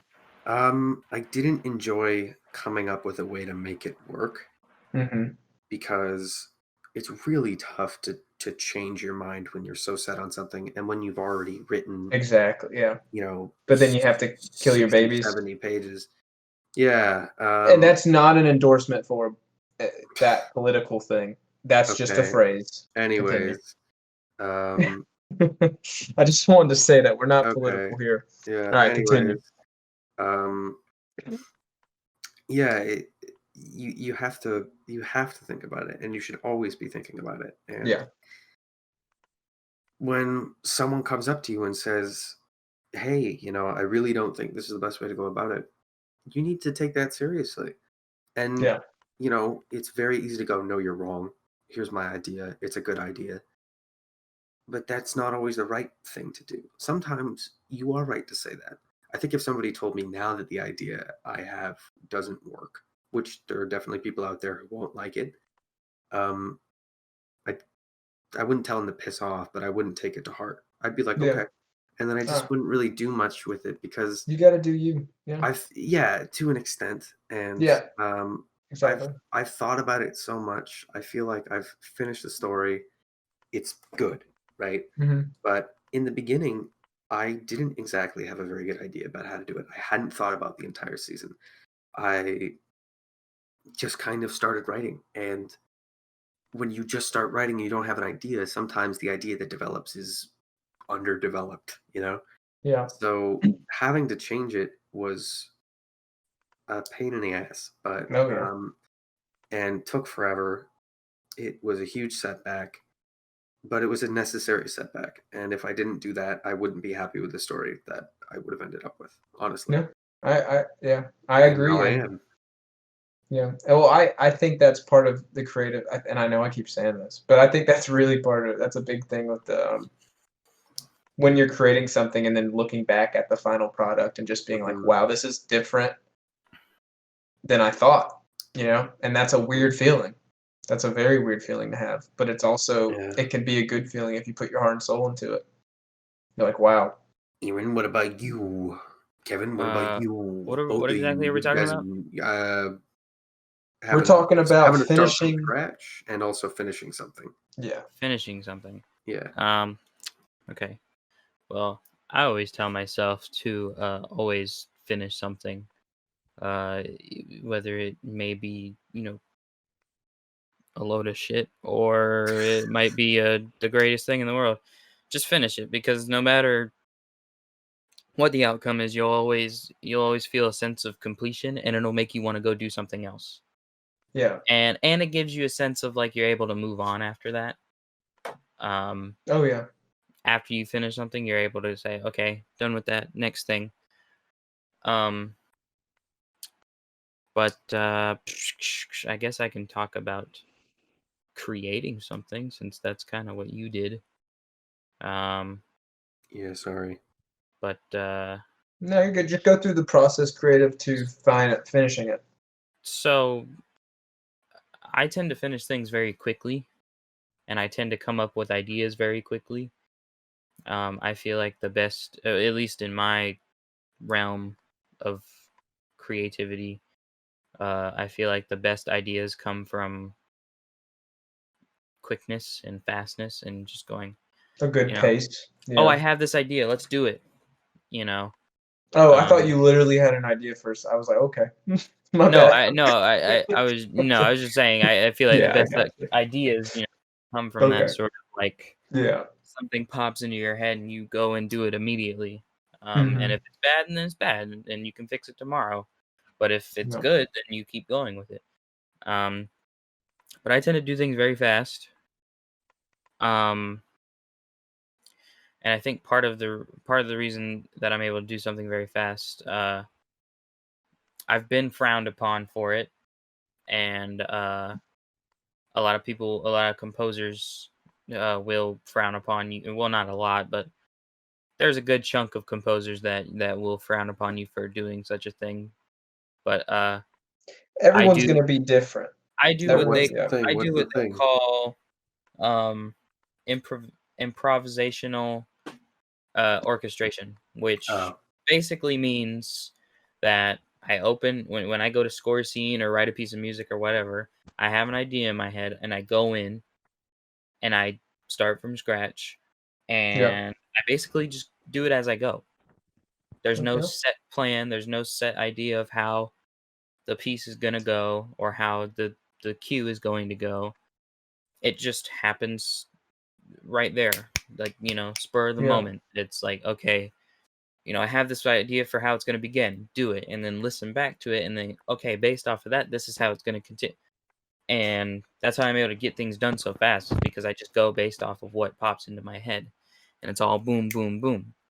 Sometimes that's, again, I say that's frowned upon because, Well, planning hey, things out and doing things a certain way and having set things is what a lot of other composers do, but I don't do it like but that you because gotta do you. You gotta do your own process. that just takes too long. Yeah. But Then finishing it. I finishing it, when I do finish something, I do have like a lot of work in progresses, but sometimes I even consider my WIPs to be finished because I know I'll never touch it again. If Mhm. I ever do a work in progress, if I know that I'm not going to go back to it, or if I do go back to the idea, I'll just start a new thing. Yeah. Then I'll finish the WIP, if that makes any sense. Yeah. Like it'll be less of a work in progress, and it'll more be like a documentation of what I was thinking at that point. Mm-hmm. That way I can go back to it, and then when I do the new thing, I can apply whatever I like or don't like from that WIP to the new thing. Yeah. Well, And then that new thing will be the finished product. okay. But yeah, as far as finishing something, just finish it. Well, quick question, Aaron. What do you feel like? How does it feel for you whenever?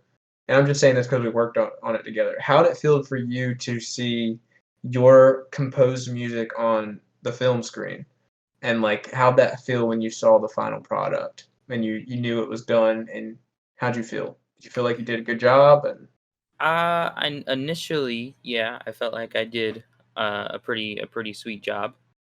I looked at it and everything had kind of panned out how I wanted it to. mm-hmm. Everything worked. You agreed with everything that I did. And I just want to say, like, a good part of me and Luke's relationship is that he kind of does what a lot of other directors don't do, and he kind of just lets me go. He gives me an idea of what he wants, and then he just says, "Go play, like, go do your thing." Mm-hmm. And that's really good for composers, because if you put them in a box, Mm-hmm. Nobody puts babies in a corner. Yeah. if you put them in a box and they feel obligated to do, they feel they're scared to go out of the box because they know You put them in a box. because you put them in a box and you're the director. Yeah. So they naturally feel scared to go out of the box. And then the director, is like, "Oh, well, that's not what I want." And so it's like, and then they start telling you to push them out of the box. And it's like, well, you put me in the box in the first place. It's just a mess. But with you, it's like you just kind of let me go. But anyways. Yeah. And then it's good to talk about it after the fact. And right. Usually I think there's only one thing that we changed, and that was it. Everything else was perfect. But that just leads to the constructive criticism that you working together and they have that creative process. But don't put them in a box first. Let them do their thing, and then talk about it. Sometimes you kind of have to be like a therapist in a way. Oh yeah. That's a great way to describe it. Because you have to talk to your director and you have to make him feel him or her. You have to make them feel okay with handing this thing that they've just created off to you for you to do your thing with it. Mm-hmm. And the second they hate something, you kind of just have to be like, yeah, I hate it too. Mm-hmm. Yeah. What were you thinking? And then talk about it and compromise. And it's kind of like a back and forth. You shouldn't be getting all up in yourself, because they don't like it and being okay. Well, what's the problem with it? No, what did you have in mind?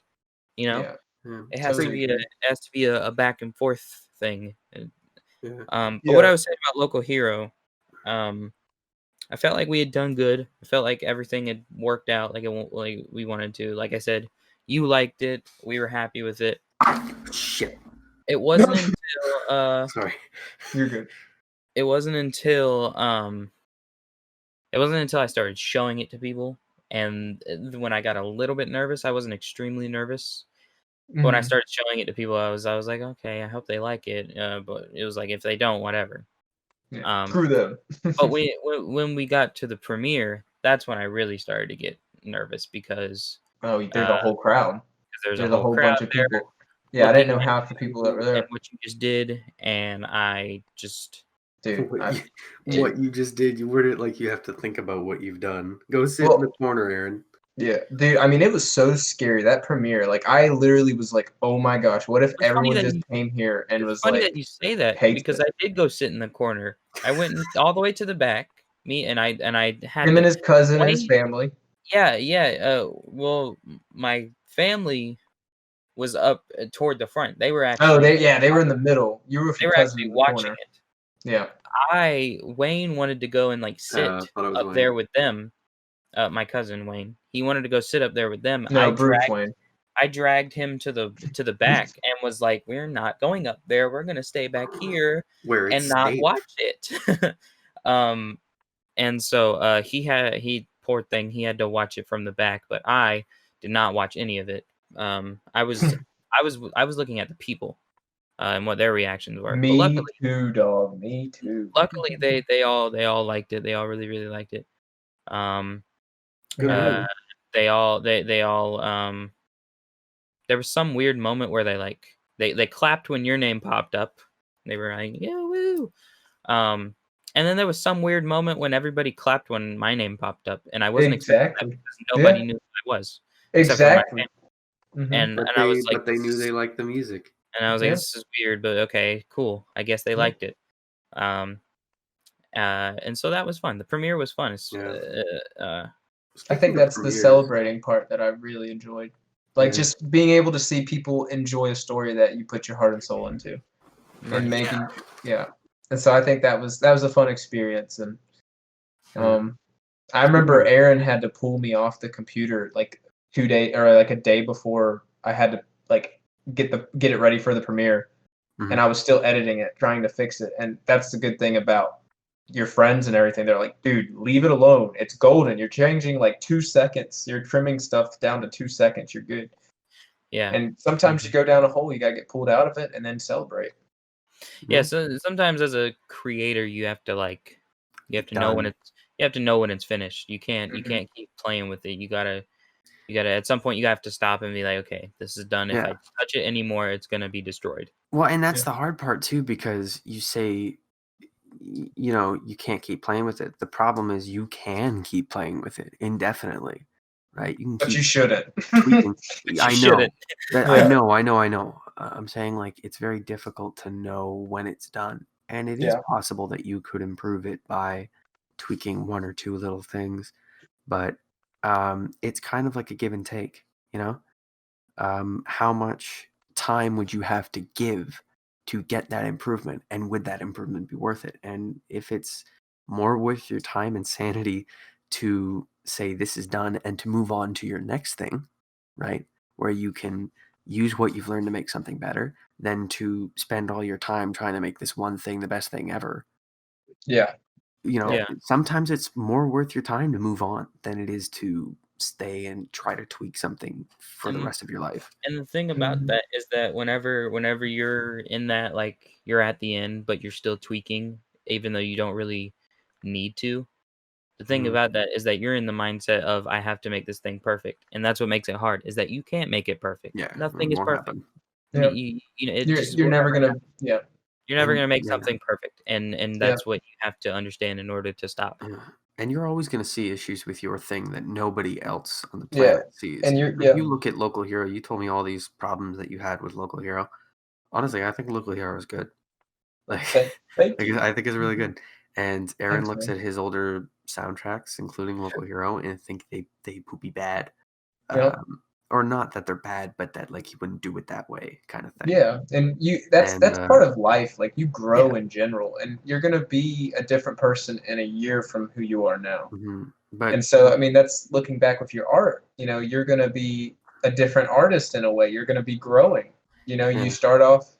It's kind of like a caterpillar turning into a butterfly or something. But, my point is the thing that you've got to remember is that because you're always improving, you think that your previous stuff is bad. But most of the people who watch your stuff don't think that. Yeah. Because nobody goes looking up short films on YouTube wanting to hate them. I say that knowing that I've been in a watch together watching like very amateur fan films. Just, oh no. I'm part of the problem. No, you're good, man. But man. But then you find one where you see like it's very amateurish, but there's a huge amount of effort put in, and you're like, wow, this is very pleasantly surprised, right? People don't want to dislike things. Yeah, so, unless you're Star Wars fans, but that's a different conversation for another day. Kevin. Kevin, before we quit before we end, how is it to finish a film or a poster or a product that you've done? How does that feel? What the process? Well, the worst part about making posters is that you don't know you're done until the client tells you you're done. Yeah, it's all a matter of, okay, if they don't like this, I have to go back in and change it however they like. And until they say that's good, then you gotta keep open to the fact that you're probably gonna still be working on this in a week. Yeah, yeah, But most of the time, it's just a case of, okay, tweak this one little thing, make this text look a bit cleaner. But yeah. just don't have that moment of relief until you see that message saying, "I got it. It looks great. Payment's in the mail."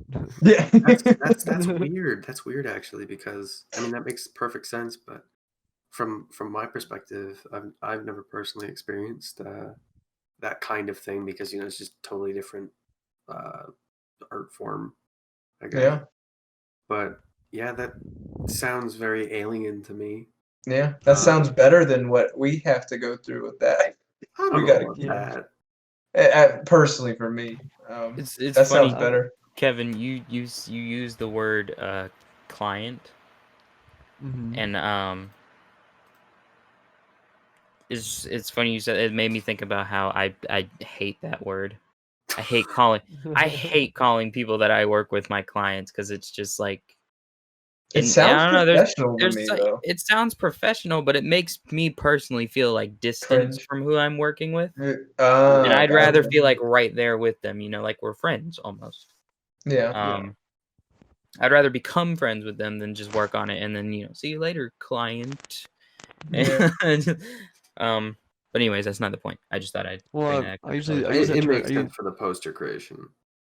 What'd you Yeah, say? I use that for it's more of an ambiguity term more than if I'm like know this person really well or not. Because I'll Yeah, call that's Aaron a true. client just because I don't want to say, hey, I'm working on this for a friend. Because then we're like, oh, can you That's make me true. Yeah. something?